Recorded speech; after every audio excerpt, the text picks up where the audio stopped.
Hello everybody. First of all, I'd like to say welcome wherever you're joining us from. My name is Eric Eaton. I'm our services lead here at VisualSP. User adoption is a big deal to us here, so we're excited for this webinar. I mean, everything we do, both software and services, hovers around that central theme of user adoption. We're excited, as I mentioned, to have Richard Harbridge as our guest speaker today. He's one of the thought leaders in this field, and he'll be discussing some advanced concepts and strategies, as well as how you can apply them in your own organization. It's a great presentation that will help you get thinking along the right lines. Before he gets started, though, I'd like to take just a minute to tell you about our new subscriptions for user adoption as a service. You probably already know about our expertise in SharePoint and Office 365. Most of you have been using our help content for years. What you may not know is that we also have a new user adoption as a service offering. Sometimes the hardest thing about getting started with this type of service is just that, getting started. It's common for all of these strategies and concepts to be a little overwhelming. It doesn't have to be difficult, though. In fact, I feel that the cornerstone of a successful user adoption program is strategic simplicity. If you make things too complex for the users, they'll never use it, right? Well, by the same token, if you make them too complex for the IT team, you may never even get started. So what we've done is we put together a simple proven formula for user adoption as a service that we perform as a subscription model, which is kind of an innovative approach. It's a set of agile services that help do several things. They help you optimize governance policies, set and track adoption goals, reduce friction and red tape for your users, and help those users find ways to be successful with the technology. It's a package that offers immediate value by helping you be more user-focused, but then it also evolves with you as we both work together and identify more advanced adoption goals. We can make this kind of thing much easier for you because we've been here before. It's almost like buying yourself a gift card for user adoption. Now write down this link, or you can reach out to me directly if you prefer at eric@visualsp.com. That's ERIC. And what we can do is schedule a free 30-minute call where we do a caveman user adoption health check. That call puts together a scorecard like you see in the picture here on the slide. And we'll also give you a recommendation for how we can help you get started quickly and easily. So, hey, who doesn't like an easy win, right? Well, now let's turn the mic over to Richard and let's get today's topic started. Richard? Hello and welcome to Tackling Adoption Like a Service with Office 365. And this topic of adoption like a service is really going to be the focus. How do we structure the activities and the things that we do to be more service oriented, to have a bigger impact for lower cost? So we're going to talk about that. We're also going to be focused on, especially our examples are going to be Office 365 centric, but that doesn't mean that the techniques or the things that I'm going to share are specific to Office 365. So if you're on SharePoint and you're just looking at that workload, or if you're looking at other workloads, maybe even outside of Office 365, you're looking at a broader digital workplace and you have other alternate investments, a lot of the lessons learned here are going to be valuable and helpful, or at least I hope that they will be. One other thing to note is that this is going to be focused really on adoption techniques, but there's a bunch of other things that are just as important. So if you think about your own investments, while training and other things like that are going to be a supportive part of adoption, there's a lot of depth that you might want to invest in there. And a lot of the effective training now is contextual, right? And that's really important. So VisualSP, who of course is hosting this webinar, is a great option if you're looking for a really good kind of in-context training platform, as well as a bunch of other interesting capabilities that they have when it comes to tracking and learning and things like that. So my name is Richard Harbridge. I'm a Chief Technology Officer and I've been an MVP for many years now. And one of the things that I focus on a lot in my work is helping customers with strategy. So I'm really lucky. I work for a company called TutorLead, and in my leadership role within TutorLead, I work with many other MVPs and help customers really around digital workplaces. So, intranets, extranets, departmental portals, and many other things in that capacity. And so sometimes that, the biggest things that we can do to improve even the adoption might be just having a really good design, right? Thinking of the information architecture, the structure of the information, making sure that that's impactful, making sure that the solutions we build meet user needs, right? They directly align with user requests and needs and gaps that we have in our own digital workplace. Another big one, obviously, is consolidation and having consistency there. So there's a lot of technology pieces and there's a lot of design pieces outside of the discussion really we're going to be having today that are necessary but not sufficient, right? So they're necessary to lead to success, but they're not enough on their own. So if you do have questions about any of these other things, right, like from a technology perspective, how do we best use Office 365 for our intranet or something like that, or you have design questions like how do we best design, a news experience, or how do we best design, a experience around activity feeds and flows and stuff like that in the organization. Those are things that I'd be happy to talk about, maybe at a different time, so don't hesitate to reach out. So today's discussion is really going to be focused around two topics. Why we would tackle adoption like a service, which is only going to take us a few moments, and then we're going to dive from there really deep into the actual way of doing it. So we're going to talk about techniques, and we're going to talk about types of activities you do, and kind of an approach that we found that works really, really well for adoption. So that's kind of what we're going to be talking about today. Hope you guys are ready. So why use a service model, or why talk about treating adoption more like a service? Like, why is that important? Well, the first thing to understand is that one of the biggest reasons adoption is not invested in or hasn't been as much of an issue in the past is we've worked towards a launch, right? So what happens is you have a new intranet, or you have, we'll just keep using that example. You're building towards something, and you're working towards the launch of that product or that suite of services, etc. And when you launch that, your goal is to make sure that that launch goes successfully. So you might do training for those who are leaders or who are contributors or who are making a big difference on the impact of that launch. And then you might do some ancillary stuff to make sure people have an easier transition to understand what's available to them. And that's kind of where it ends for a lot of organizations, right? The investments are really oriented around the launch's success, and then really until the next iteration or major upgrade historically, they wouldn't really tackle this.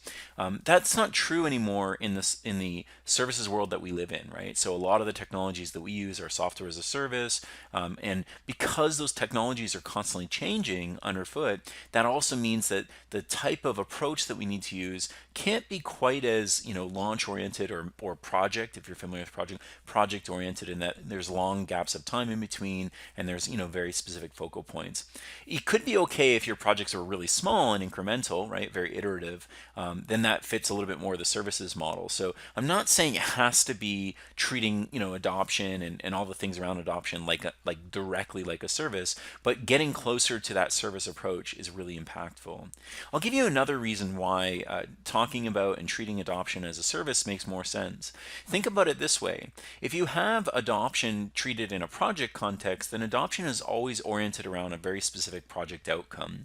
So if I have a goal within my digital workplace of improving search or something like that, I might do adoption activities around search. But again, remember that most of those projects, they're oriented around building a solution or delivering something. And then again, once the launch or once the deployment's complete, you're kind of done and you walk away.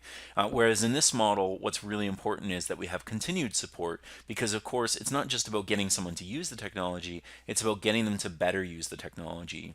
And if we think about digital excellence within organizations today, this is the most important thing when it comes to the technology work that we do. A lot of organizations have access to a multitude of technologies, and we can implement them much easier at a lower cost and much faster than we could before. But the big gap is, even if we implement them, we need to make sure our users can understand how to best leverage them. And we need to work with our users to improve the way that they leverage these technologies so we can be more competitive in the marketplace. And so those people can be more competitive in their own career choices.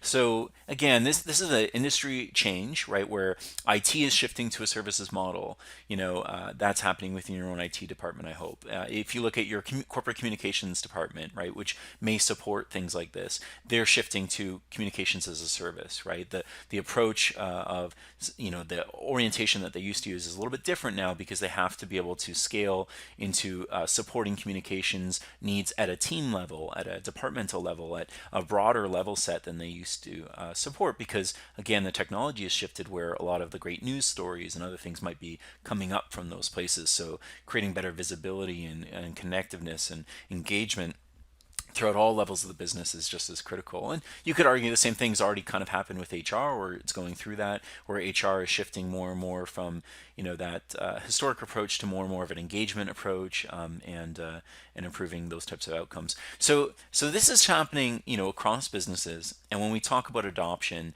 if we could have a more continual launch or continual metrics and measurements and feedback cycles and things like that, that's going to give us a better result. And obviously, the biggest impact here is how to manage it from a budget perspective. And that still today is very project oriented. You're still going to have, adoption projects and things like that. But you don't necessarily have to have a project and just adoption on the side. You can have it on its own with its own budget and actually have a significant impact within an organization. So we'll talk about a little bit of that in our examples.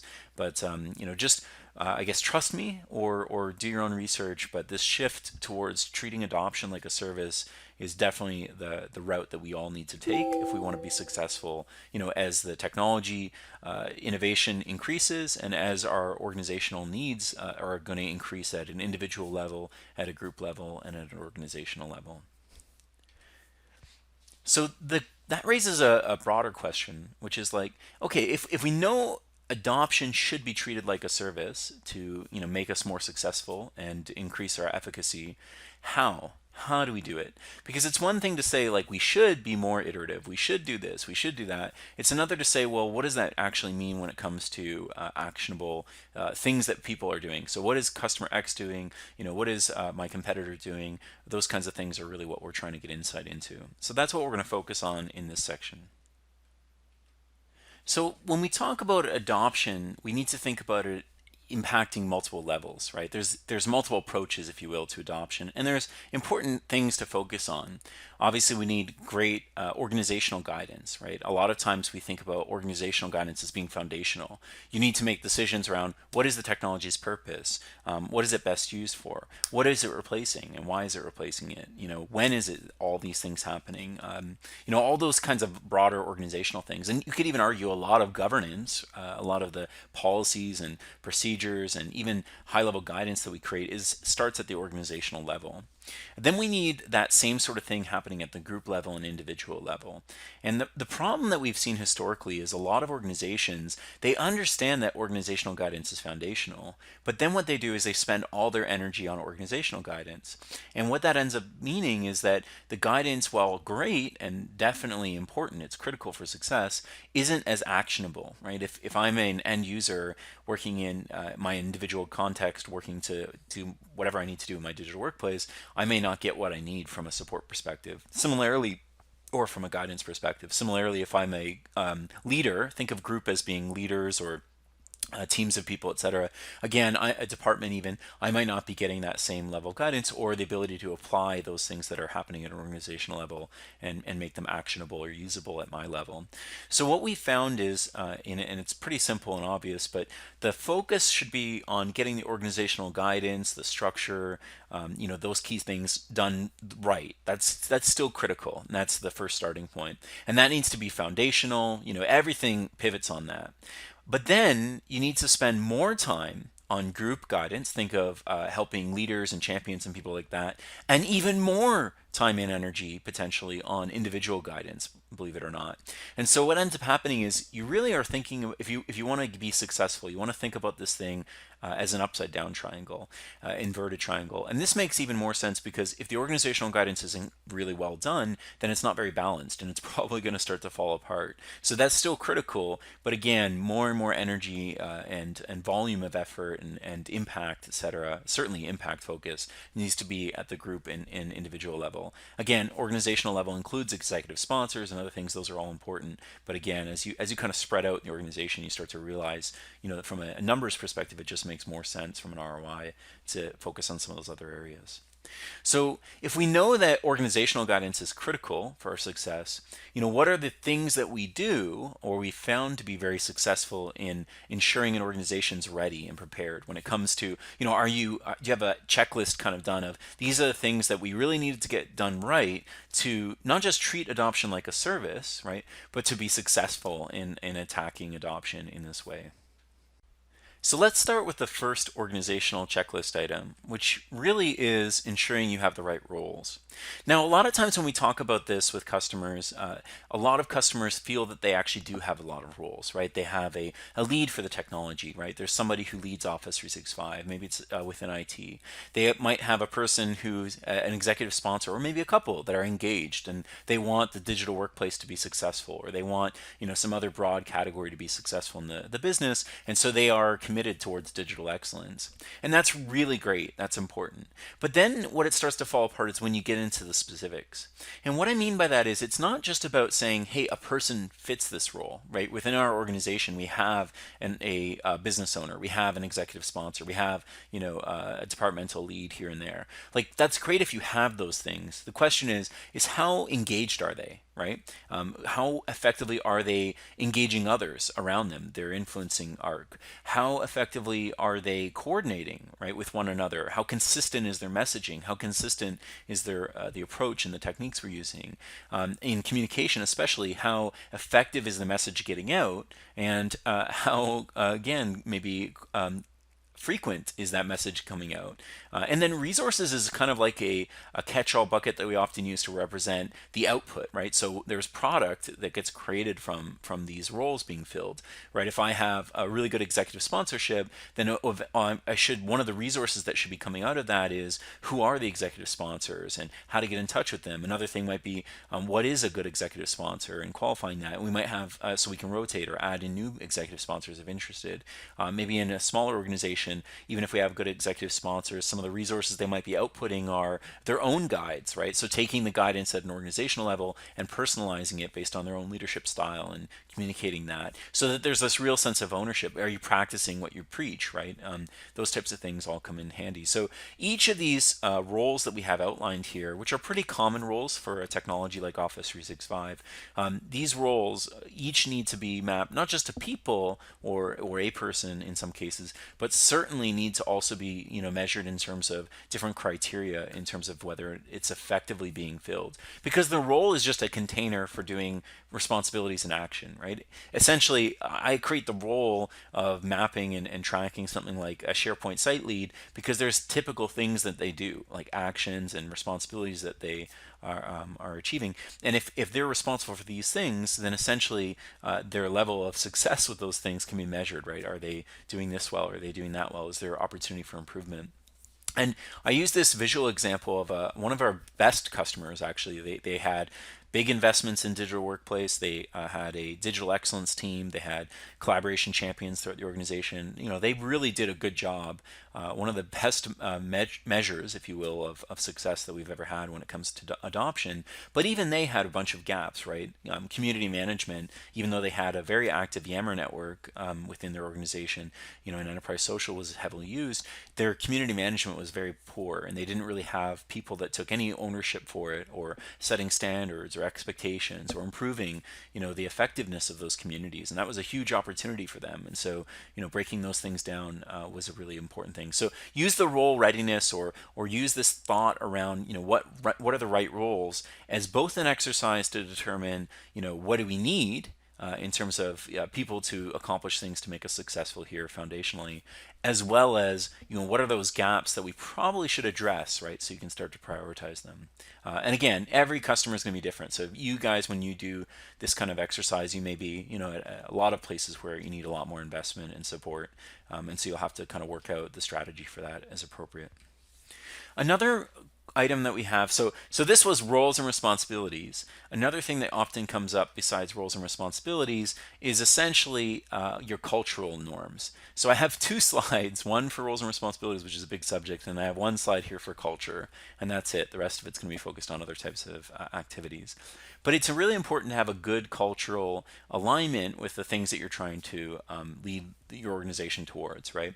So in this example, if you say, hey, I really want a digital workplace to be successful in my organization, and I want the outputs from that, which often are better visibility, reduced redundancy, increased productivity, all those types of things. If those are my outcomes that I'm trying to achieve, then it goes to show that maybe things like collaboration need to be really emphasized and supported by the organization, right? We want to encourage people to collaborate more.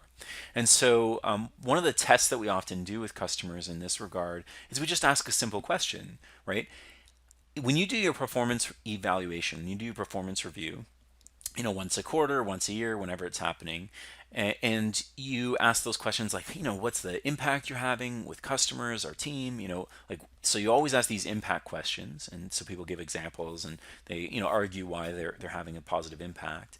But the other two questions that I've got circled here that are really important are things like, what have you done that leverages the work of others? Now, this is really helpful for a manager because obviously they learn that, hey, I didn't know you were working, with these other people and that they were helping you out a lot.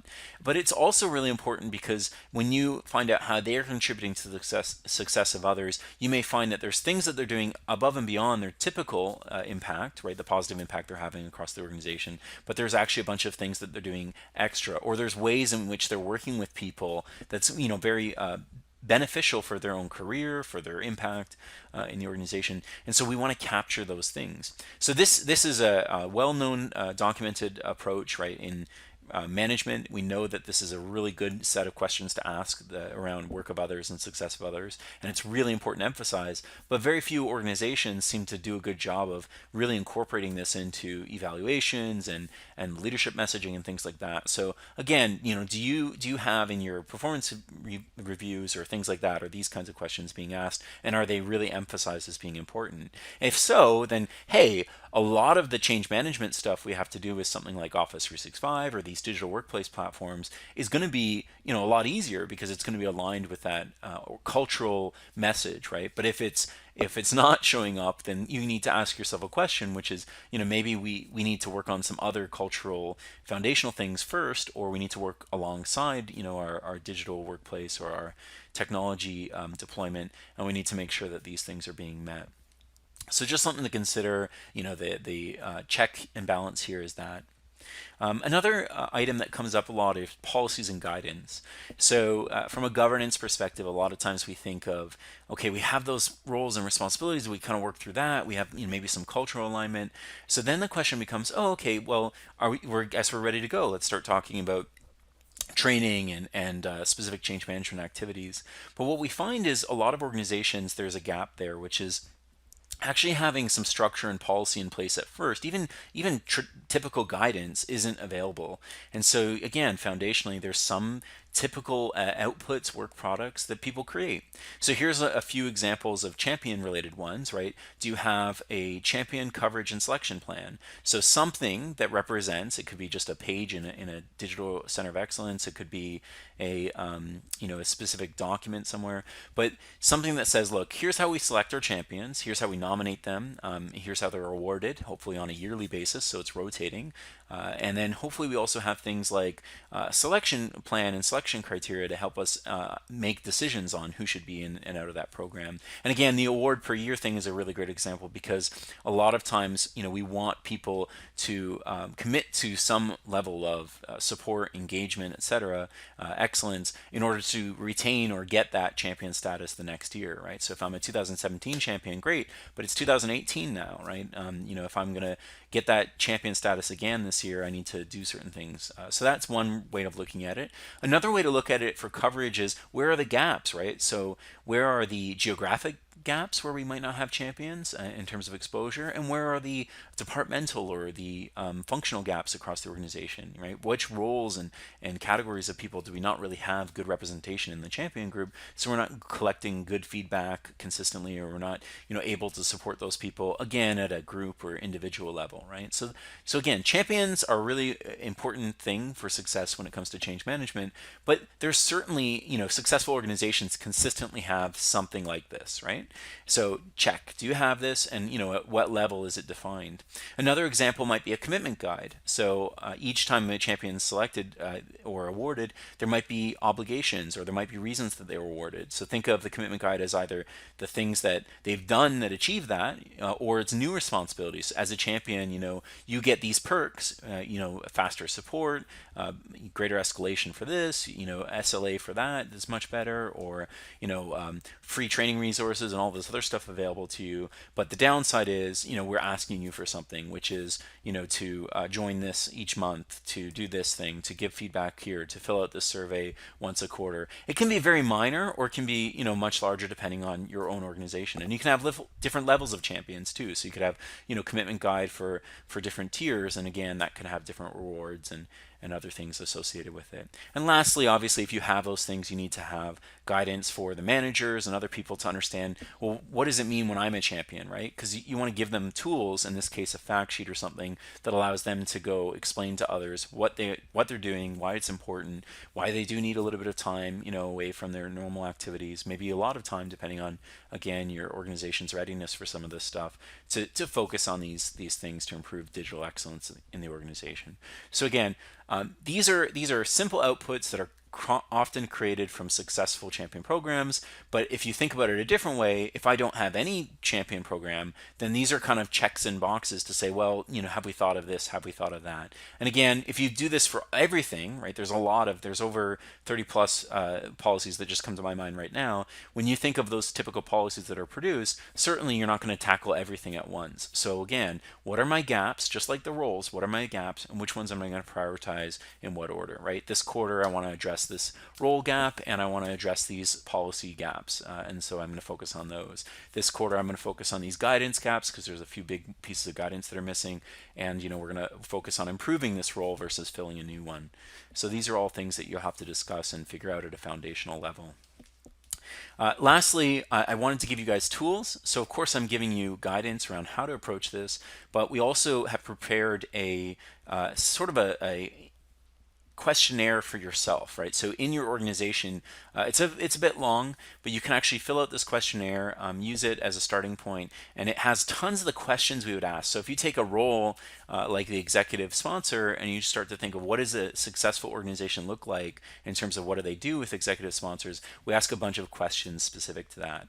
Similarly, we have a bunch of questions in that, do you even have this kind of policy or guidance document, and what is it, and why is it normally important? So that's all represented in this homework for you. I know it's homework, but we really think this is helpful for customers. The only thing I would ask is, if you make your way through this and you're struggling, or you make your way through this and you're thinking there's sections that are missing, like you'd really like to see more questions around information architecture or patterns or something like that. Or lastly, you saw how we did kind of measurements on these things and came up with recommendations. If you're struggling to figure out, okay, I know where I am, but I don't know what I should do, definitely reach out and we can kind of go through it together, both so we can learn, from your experience working with this and improve it, and so we can actually give you, recommendations based on the work that we're doing with many, many, many others. And I apologize, this is meant to be updated. We just haven't had time. There's many, many new questions we do with customers on a regular basis now, but it's still very effective. It has pretty much all the core things that you need to think of in this document. And the link, by the way, is at the bottom there. It's office365resources.com. And then there's a bunch of other stuff contained in that, and we'll talk about those in the coming slides in our discussion today. So again, recap. I spent a lot of energy on that, but it's really important. You need to be ready for success. And so at an organizational level, we need to essentially ensure that we have roles and responsibilities effectively being filled, and that product or output is being created from those. We need to ensure that we have a really effective cultural strategy and that our culture is aligned with the outcomes we're trying to drive with the technology. And then the third big one was, we need to have policies and governance and all those types of things kind of set up so we're successful as well. So that's probably the best way to start when you think about adoption planning at the organizational level. So that's the first check on our checklist. And we want to do it a certain number of times, right? So you can't do this every day, and you certainly can't do it. Even most organizations can't even do this every month. But you could do it maybe quarterly, or we think a good minimum is twice a year. And the reason we say twice a year to review those roles, to review those responsibilities, the policies, and the cultural alignment, is that twice a year gives you enough time to make a difference, right? In 6 months, you can actually maybe fill a role or two. You might be able to create a few pieces of guidance or fill in a few gaps on the policy side. And at the same time, it also allows you to pivot, right? Because you're going to need to reprioritize things, for the next cycle. And new things are going to come up, right? A totally new capability that you're going to roll out within Office 365 or within your digital workplace may change, the kinds of roles you need, or it may change, the guidance and policies that you need. So doing this twice a year is a good rhythm, a healthy rhythm. If you can do it faster, like quarterly, then I think that's good. Anything shorter than quarterly is probably unachievable, to be honest. So that's probably a good piece of advice there. And remember, we're treating this like a service, so it means we need to do these things, more frequently. We need to come up with a rhythm and continually execute that. The next one should be pretty obvious, but you need to align at the organizational level, you need to align your technology and the planning around the technology with your business objectives.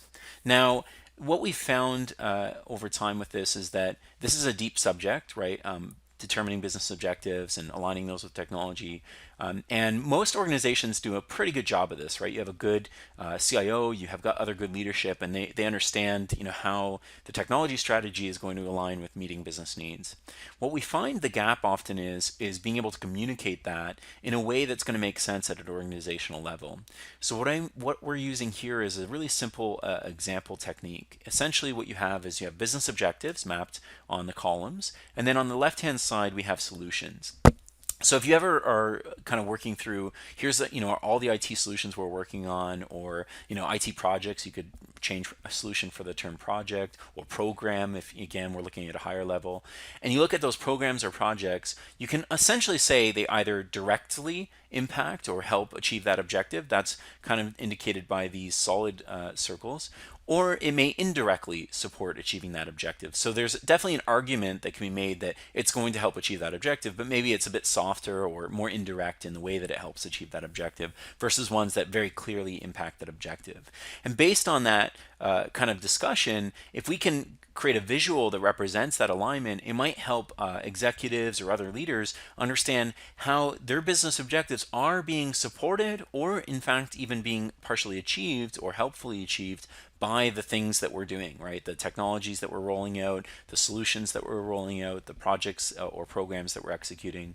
And similarly, if you think about it this way, it creates a great discussion point, because if someone says, well, I don't understand how the file sharing solution we're rolling out, SharePoint in Office 365 or something like that, SharePoint Online and OneDrive, how that's going to help improve customer service. But if I can articulate very easily in a paragraph or some series of simple statements how this aligns, it can be very powerful. So in the example of SharePoint, I could say, well, what happens is we have customer service scenarios where their customers are supported by other staff besides, the frontline TELUS teams.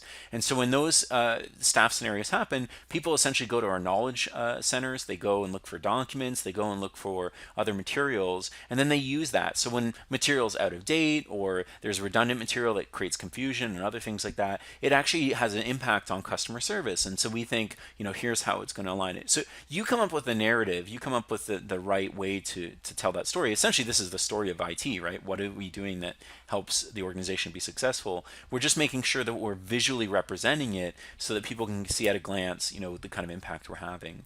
So if you want more detail on this process or technique, there's a ton in the Office365metrics.com white paper shown at the bottom here. So you can just go to that address, download that white paper. It's very long. It has a bunch of other stuff which we'll talk about. But one of the things that's really helpful is it does explain how to use this type of technique. And again, our kind of checklist here is to say, well, do you visualize objectives, right? Not only do you map objectives, but do you align them? on a regular basis with the technology changes, with the projects, with the programs, or the solutions that you're rolling out.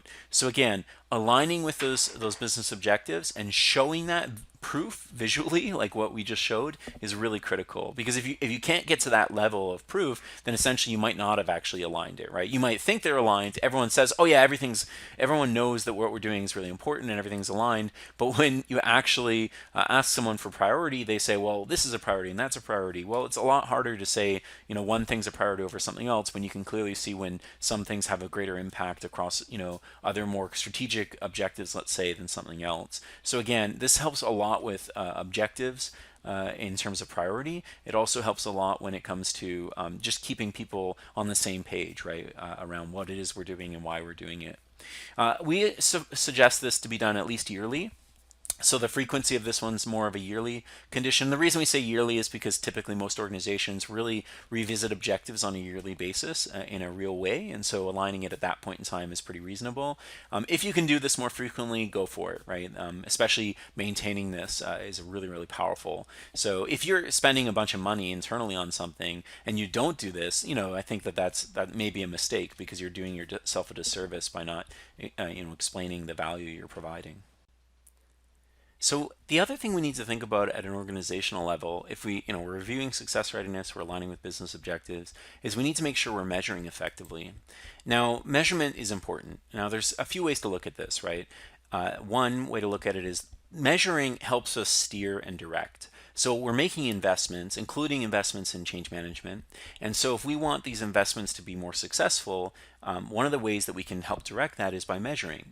Doing these things had a really big impact. Doing these things had a smaller impact, in terms of what is important to us. So that measurement is important for that reason. But it's also really important to make sure that people understand the value of not just these investments, but of even sometimes the technology itself. So even if you've aligned, the solutions, the projects, etc., with business objectives, again, measurement can be one way to help provide more evidence for that.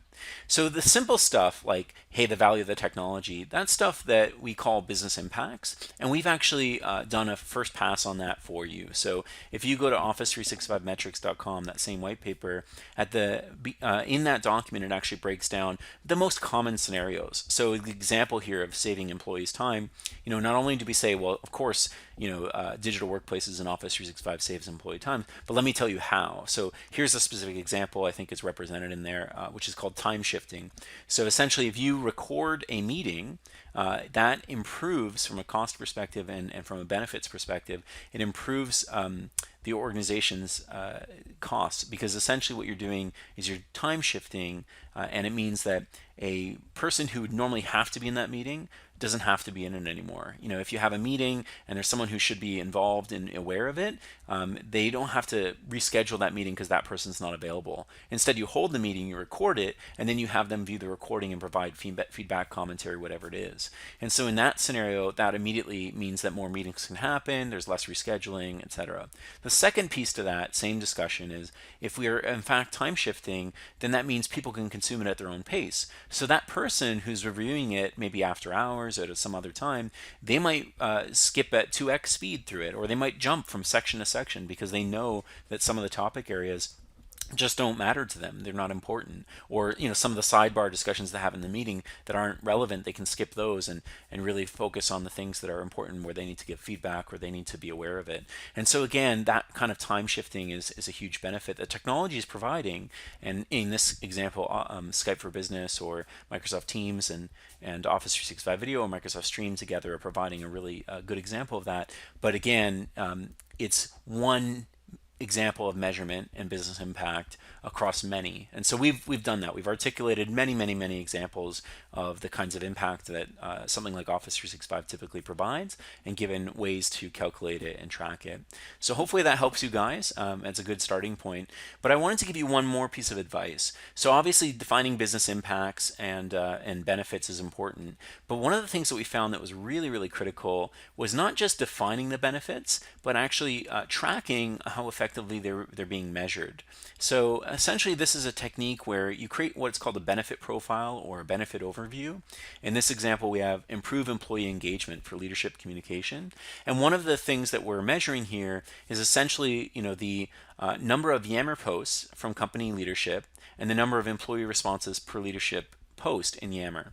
So in this example, this customer is using their enterprise social investment is Yammer. And so within Yammer, if I'm a leader and I put a Yammer post out, it should have a certain number of responses, right? Depending on how active we're in Yammer, how effectively I'm eliciting a response or request. And again, we're looking at engagement, so we want that, right? It's not just about me pushing messaging out. So that's one way to look at it. Another way to look at it is maybe we have news and Yammer combined. So in our intranet, probably a SharePoint-based intranet, we have comments, and the comments are powered by Yammer. And in that example, we need to aggregate those two things together to provide more insight into not just the posts that have the highest number of views or things like that, but also the ones that have more employee responses, or where there's more engagement in the comments versus the article itself. This can be really powerful because if you take a really simple example, let's say I do sort of a leadership message and I post it out.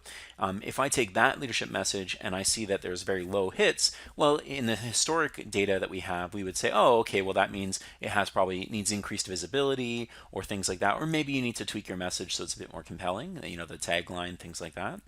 So let's say I learned that.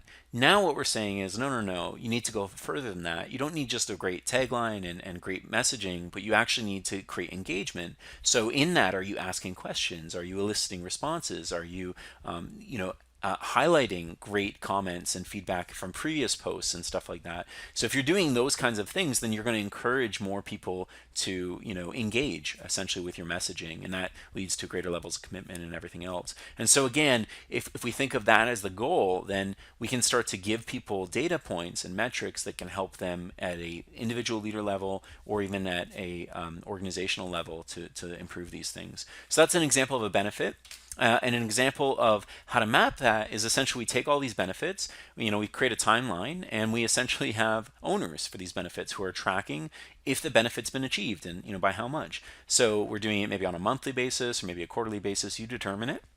In this example, I have it monthly, and essentially it's like a checkbox. Did we check it, or what's the amount? It depends on the complexity of the measurements, but most of the time it's more of a checklist. Did I essentially evaluate the measurements during this month for the benefit we're trying to track, in this case, the employee engagement? And if you do this effectively, you really start to realize it's not just about knowing that there are benefits or that there are things that we should be tracking. Again, we've given lots of examples of that in this document, but it's really, really important to actually maintain the follow-up on that.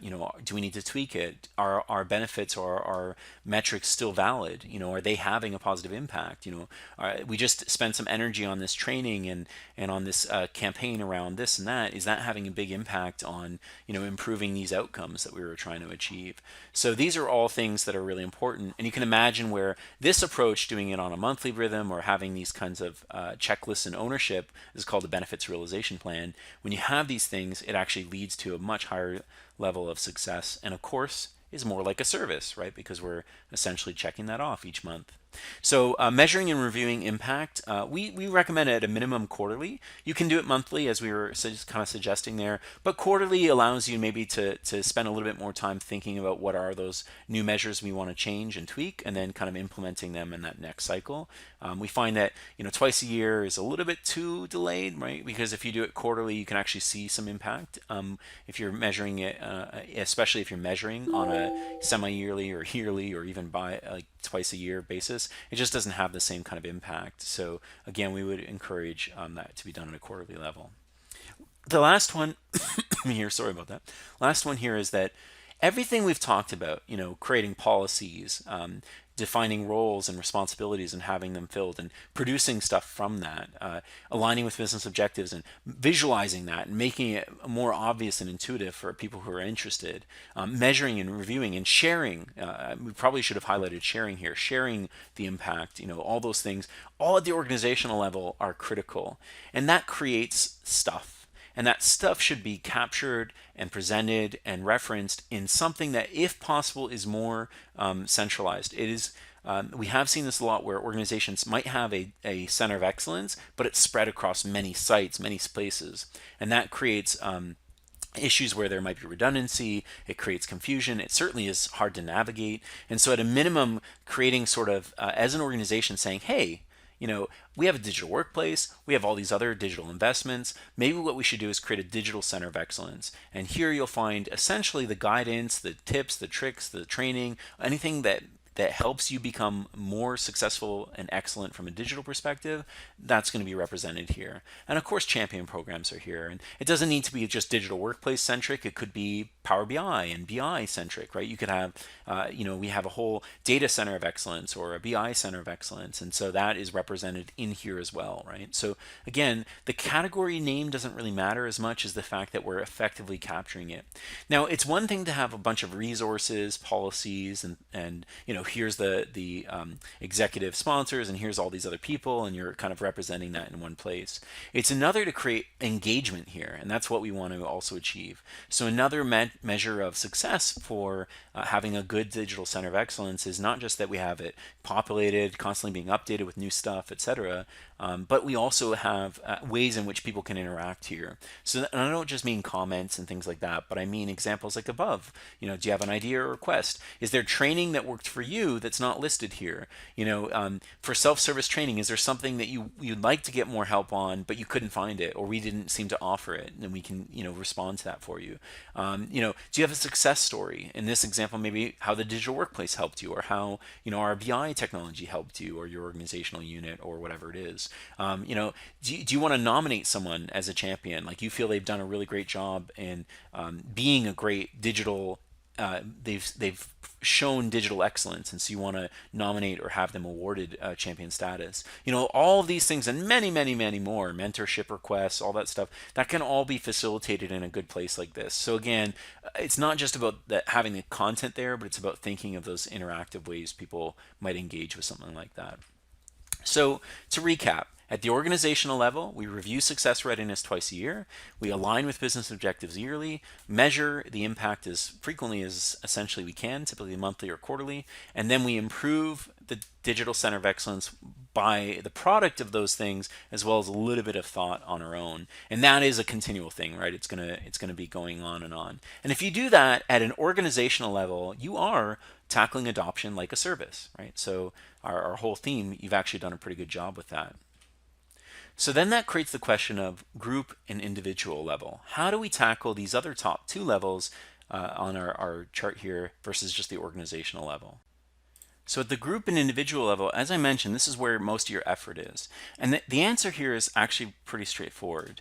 Essentially, we want to manage the change, right? So the first comment is you need to do something. To ignore this and just do organizational level stuff is not a good enough answer.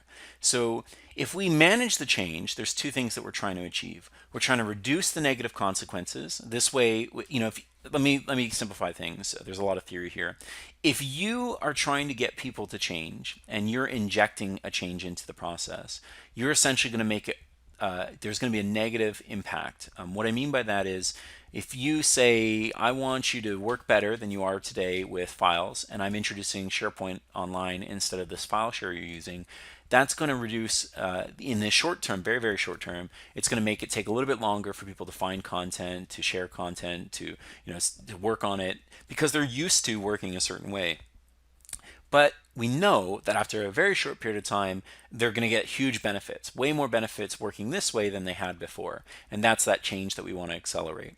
So one way to safely reduce negative consequences is to do training, right? If you have training and your negative consequences and experiences are there, then you'll be actually savvy and ready. And by the time you finish your training, you're essentially already accelerating on your change curve. And so there's essentially little to no negative consequence, or it's in a place that it's safe to have negative consequences, so people will still shift on the change. So that's one way to approach it.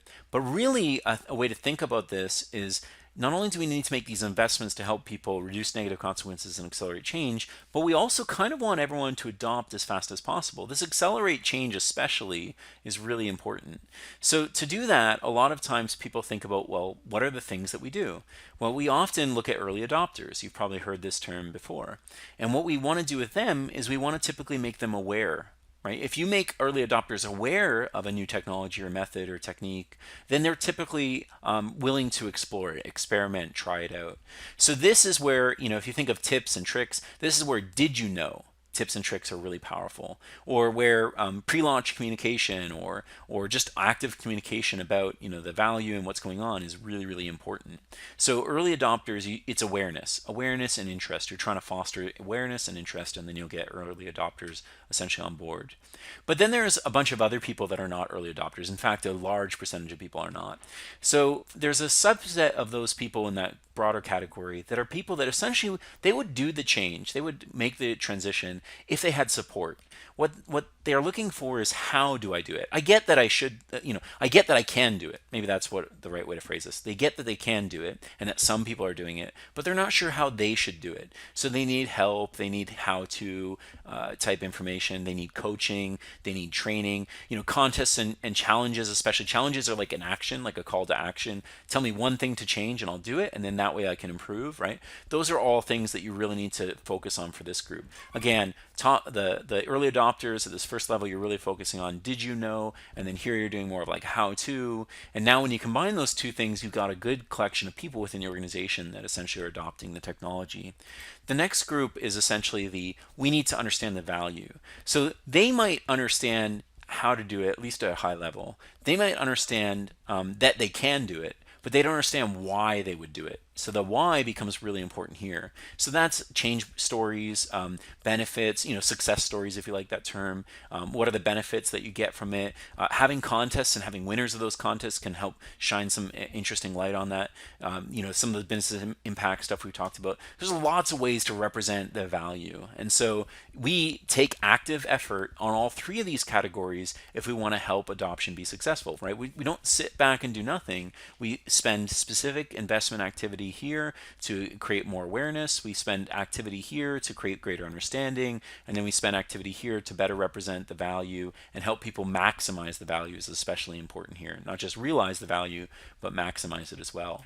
And then there's a separate group, which is essentially those who, honestly, they just need it to be the norm, or that expectation is that you should be working this way, and then they'll adopt it. For these people, I'm okay with you ignoring them as far as I'm concerned, right? Essentially, if you focus on these other three really effectively within your organization's going to accelerate that change curve that we were talking about earlier, right? You're going to get quicker to a better result across the organization, which is huge ROI and huge competitive advantage.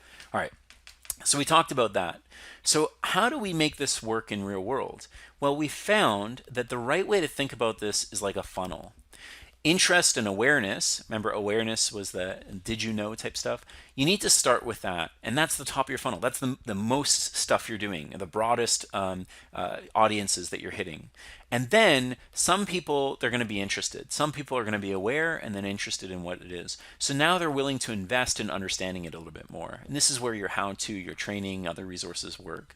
Then from there, you might be able to help them either amplify their value, so maximize it further, or realize the value of what they've learned. And so sometimes you can move really quickly through this funnel. Some people, we can all think of those users in our organization that are kind of champions, they're go-getters. They're going to walk through this funnel really quickly because they want that competitive differentiation. Some, they're going to take a while. They might spend quite a while just in awareness before they really make the commitment to understanding it, and then eventually become committed to that change, right? In this process, we're improving how we work on a digital collaboration. We're improving how we work with customers. We're improving how we work on proposals and proposal generation within our business, whatever it is, right? There's that flow that we're going through.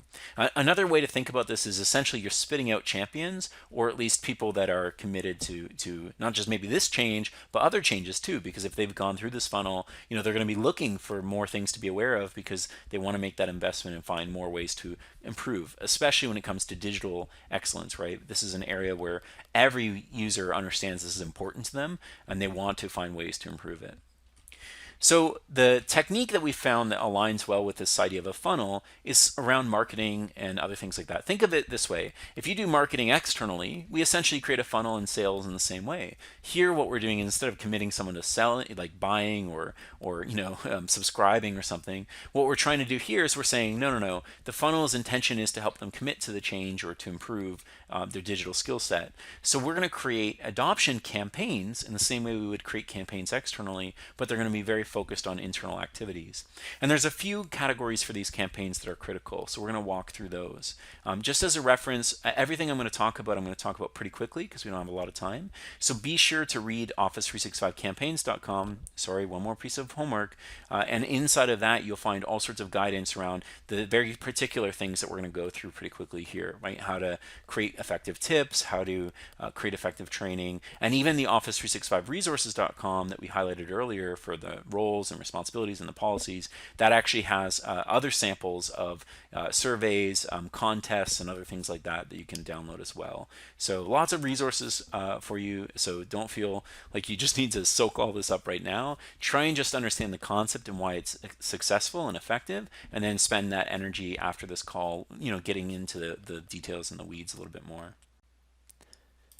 So if we zoom in for a moment on what a campaign is, essentially it's a period of time where we're executing a series of adoption activities in a cohesive way, right? They're aligned with one another. They point to each other. They reference one another. They essentially create a funnel. So if you think about tips, we said there's two types of tips at a minimum. There's the did you know tips, the awareness tips, and then there's the how do I tips or the understanding tips. You need to do both those types of tips. So in this example, we have a simple visual representation of many tips that we're doing over the course of the campaign. In this case, at least once per day, we're sharing a tip, and then those tips align with one of those two categories. And what we also are doing is we're probably going to theme the tips. So let's dig a little bit more into tips. One of the things with tips is it's a really great way to introduce other people in your organization and amplify the effects of your campaign. So if you think about it, you're probably not going to have, key communication for the campaign come from everyone. Like that doesn't make sense, like individual leaders across the organization. But for tips, depending on how many tips we have, if we have a 25-day business day campaign, that's 25 tips, we could have 25 distinct people actually share tips. And it's not a big obligation. Essentially, we can write the tip for them and say, look, on this day, my only ask for you is that you publish this tip. In fact, we may even set it up so that all they have to do is click publish. Depends on the nature and scope of the campaign. So in this example, we can get more people involved across many other locations or departments across the organization, all kind of amplifying the effects of the campaign. Another key point here, each campaign should be framed so that it's not just about technology. So in this example, yeah, of course, we're trying to improve digital excellence, but it shouldn't just be about technology. The example here is the theme of this campaign is collaboration matters, or another very common theme that we've done before has been recognition matters. And when you do those types of themes, you'll notice that they're not really about the technology, they're about the behavior and the output. So I'll pick on recognition matters because it's pretty intuitive. In every organization, we know people are important. Our customers are important. Our partners are important. And so if we can get people to recognize one another more, that's going to have positive outputs. So in this example of a campaign for recognizing others and recognition mattering, maybe the campaign's themed around recognition being important. We should all recognize each other more. And our tips are things around, how to recognize each other in more effective ways. So, here's how to write a good LinkedIn recommendation. Here's how to use Yammer to actually say praise, right? Thank you for this work. Here's something else. So some of those are how do I, and some of those are did you know? Did you know you could in fact support our visibility of great work by doing this or doing that. So there's all sorts of things like that you're going to tackle in this phase. Now in this example here for my screenshot, I have sample tips that are more focused on collaboration, but it's still the same approach. We have a theme, and this week's theme is around discovering information, and then you can actually see that we have tips per day with different people who are leading them, communicating them. Maybe even we say where the tips are communicated. And then we have weekly challenges. So each week we're also doing calls to action. Think of like, do this one thing, like we're asking you to do one thing. And so if you combine those things over those days, we have 5 call to actions. Now, when you put this together, you may be communicating your tips. Tips might look something like this on the right. You may be communicating these tips in email to a small pilot group. You may be communicating them in Yammer. You may be communicating them on your digital center of excellence, right? We talked about creating a center of excellence, probably using SharePoint Modern Sites and things like that, and you can communicate these things.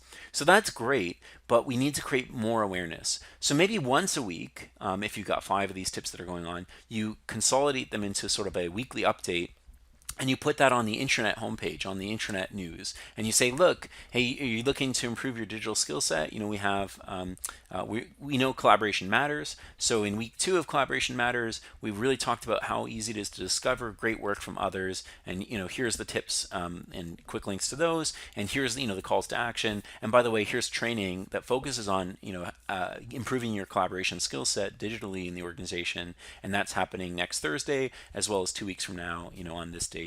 And so that's essentially your communication post. It amplifies the work that we're doing here. So communication is important around the tips as well. You can't just create tips. You need to guide people towards them. Now, I keep using the term tip, and I even frame it as like a very, quick tidbit of information, maybe some images, things like that, little video. But a tip doesn't have to be that. It could be an infographic. It could have money mediums. So again, don't assume that whatever I'm describing needs to just be like simple flat text or something. It really is meant to just be a representation of something that teaches someone something they didn't know. Did you know you could do this? Or how do I, or maybe a combination of those two things. So that's what the tips are. And so Microsoft actually has a bunch of infographics and cheat sheets you could use as a starting point if you don't have your own. You can also look to third party and community. So there's a lot of community resources. This is an example of scenarios that exist for Microsoft. They're pre-built. Some of them can be inspiring to make you think about how to align tips with like things that you're trying to achieve, not just being a technical tip, how to do X, or why did you know you could do X. More about this is how I create a proposal, and I create a proposal in these ways, which is very different than the way I used to work, etc. So you can actually make it very business centric as well. That's the tips. So we're doing those in a campaign. We also need to create contests. Now, contests I'm not a huge fan of, not because I'm not fun, but I just find that a lot of times people run contests in isolation. So number one, if it's part of a campaign, it can amplify the efforts of your tips and things like that in 2 ways. Number one, it can actually just literally amplify. If you promote that there's some contest winners and you're running the contest again in the next 2 weeks during the course of a 5-week campaign, let's say, then you can actually get people who are like, what, there's rewards, there's reasons we should do this, I'm going to go do this now. Example of a contest doesn't have to have like an iPad or something else people win. It can also have like lunch with an executive, right, which can be essentially a free or very low cost investment for a lot of return in terms of people communicating and sharing and doing the thing that they should be doing, but doing it during this cycle of time, right, during this campaign.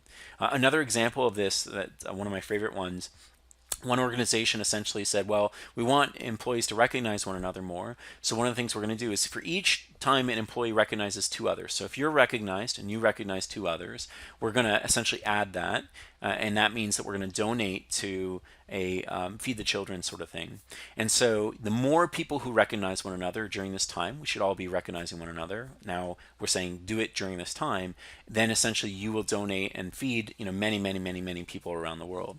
And so that creates social pressure. It means that, of course, I know I need to do this, but now if I don't do it, I feel guilty. Number 2, maybe Sue is in one of my groups is going to be really pushing me to do it because their department hasn't done as many, and so there's some metrics around how much people have contributed towards this. And of course you can have limits, right, as an organization. So we're only donating 10,000 to feed the children or whatever, but you can do things like that to manage the costs while still having a huge impact on creating much greater visibility and pressure, for lack of a better term, for people to do what they should be doing, right? Improve, in this case, recognition, or, in some examples, getting people to fill out their user profiles, or, getting people to do X or Y. You can do all these types of things to create an artificial or maybe even a real sense of pressure with very positive outputs, like a great story, right? Where you've helped lots of people have a meal where they wouldn't have had them, and people can feel good in both regards, right? By being recognized or recognizing others, while also helping put smiles on people's faces. So that's contests. We have other examples of many, many other contests in Office365resources.com. So a good place to start. And then, of course, reach out for any of these if you're looking for more guidance. There's also games. So there's one that's been kind of fun. There's lots of examples of this, but Office Vibe has a game on Yammer, I believe it is, where it essentially allows you to essentially guess who the colleague is and get an idea of how well do you know peers and things like that. So a contest doesn't always have to be something that is structured and people are doing activities and then you're kind of tracking it in a variety of ways. Sometimes it can be literally little fun games. It can be surveys and other types of tools as well. Training is really important, of course, and training is a part of your campaign success, right? Again, it's not on its own. So think about it this way. Tips drive people towards signing up for training, and one of the evidence factors we have for why campaigns and using this technique is so much more successful is some customers, they say, no, Richard, we just really want to do training. We think like can you guys, you're awesome, you're really smart, can you just do training on subject X? So, we begrudgingly say, okay, we'll do training on subject X. But then what ends up happening is, you only get so many people to sign up for the training. We execute the training. Only so many people read the recording or watch the recording.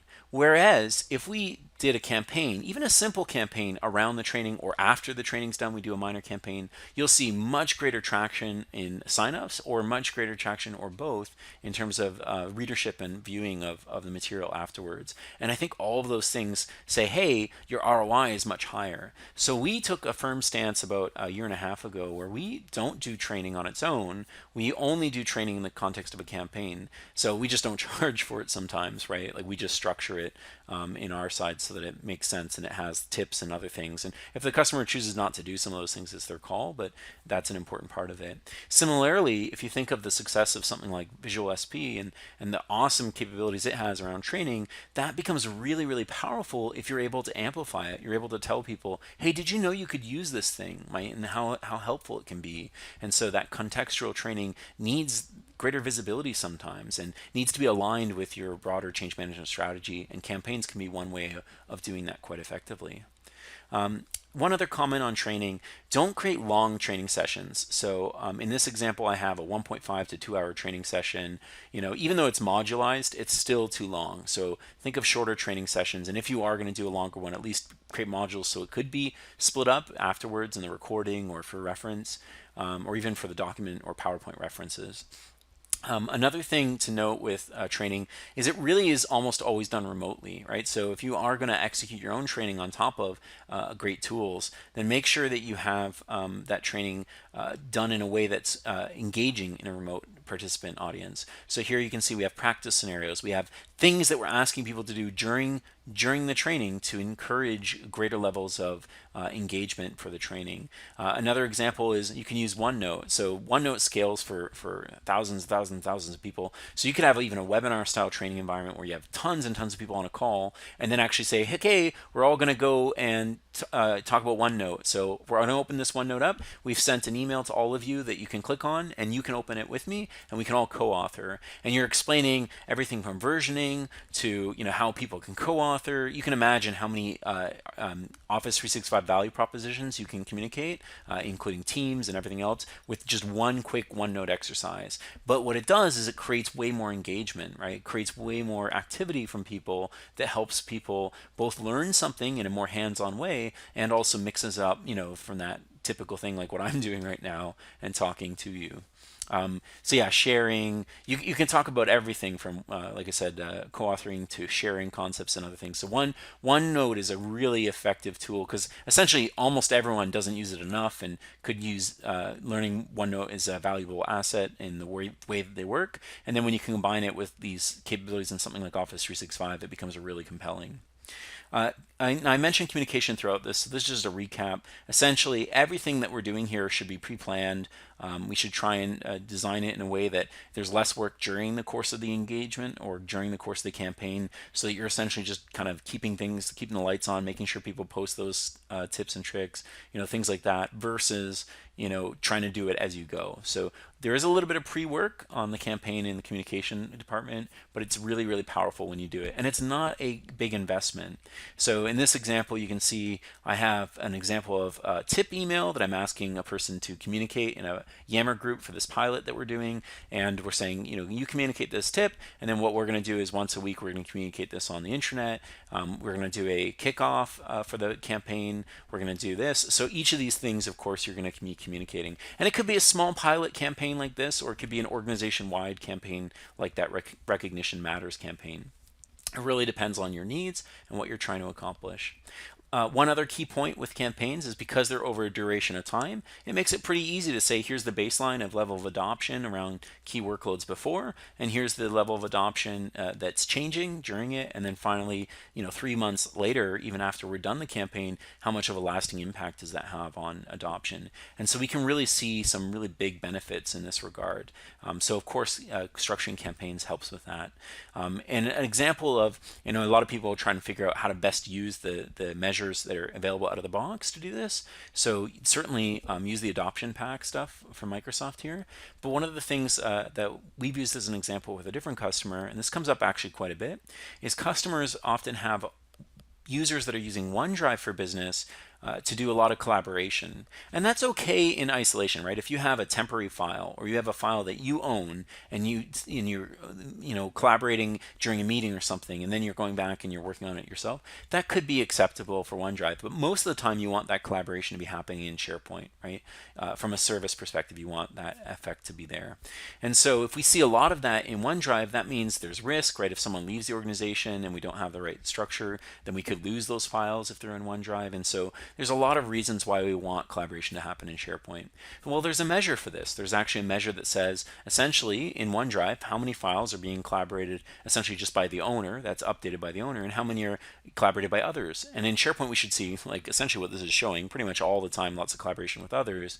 Whereas in OneDrive, we should see almost all just my files, right? Is essentially what we're seeing. If we see high blue bars in this example, then we know we need to improve OneDrive usage and encourage more SharePoint usage. So maybe our campaign is about getting people to use, collaboration matters. We want people to better collaborate. So we're emphasizing SharePoint, Microsoft Teams, and other things that use SharePoint over OneDrive. And by doing that, we should be able to see these columns decrease to a healthy number like this versus maybe like 50% of, the content and collaboration that's going on there is actually, not is with many people, right? So we should see these numbers shift with those types of things. So just some things to consider. There are interesting metrics that we never had before, even on the collaboration front, that are really powerful in something like Office 365. So we should use those as well during our campaigns. So, quick summary, if we're doing campaigns effectively, that is going to significantly increase the effectiveness of our investments in adoption. And that's really what we're trying to emphasize with specific examples here. Of course, if you're doing these campaigns and you're doing all these many adoption activities, you're spending energy here, you're going to create more byproduct, you're going to create more guidance, more resources, more things like that. Think of the tips and tricks and other stuff we've already highlighted. And all of that stuff, including the training, signups and stuff, that's all going to be in your your digital center of excellence. And so again, this stuff, the campaign stuff, really helps keep your digital center of excellence active, fresh, engaging, and powerful. So at a group and individual level, quick summary: define an adoption plan and your campaigns, execute those. That adds to the center of excellence. Update your adoption plan because you need to create more campaigns. If you want to, the reason we use the term plan and campaign almost interchangeably here is some organizations hate the term campaign, so fine, call it an adoption plan. It's still executed the same way like a campaign. And then you plan and execute those. That's all we're just doing this. That's all we're doing in the individual and group levels based on the organizational guidance. And if you do those two things, adoption campaigns here, and then the organizational checklist, essentially you're going to be really successful and you're going to be treating adoption like a service. So what's next? Essentially all the things we talked about, right? Review success readiness, hopefully twice a year. Align with business objectives. We like to do that at least yearly. Measure and review, hopefully at a quarterly level. Plan and execute campaigns all the time, and this could be in individual departments, it could be organization-wide, it's going to depend on your organization. And then improve the digital center of excellence through the work that we were doing, and then of course we're doing these things on a regular basis, and that's essentially treating adoption like a service in your own organization. And so with that, we've actually covered the very intense session on adoption. I hope it wasn't too much for you guys. There's a lot of homework for you guys, so just to re-highlight some of those. There's Office365metrics.com. That's a resource that you can go look for guidance around how to measure the ROI and benefits, how to map some of those business objectives. That kind of stuff is in there. We have Office365resources.com. If you go to that, you can download essentially the questionnaire. That's the questionnaire for roles and responsibilities as well as policies. It also has samples for contests and things like that. And then under Office 365 campaigns, that's the white paper that goes into essentially a lot of the things we talked about today around how to structure a campaign successfully based on what we've learned. So I really hope this has been helpful to you guys. I'm really friendly. I can't stress that enough. So if you have questions, you want to know more about how to do some of these things, you want to attack this from your own organization's perspective, don't hesitate to reach out to me on LinkedIn or via my email address here. And of course, throughout this, hopefully there's been some question and answers and sort of sidebar discussions, and I'll be following up on that for a little bit after this ends. So thank you guys, and appreciate your attention, and I hope that this has been valuable for you.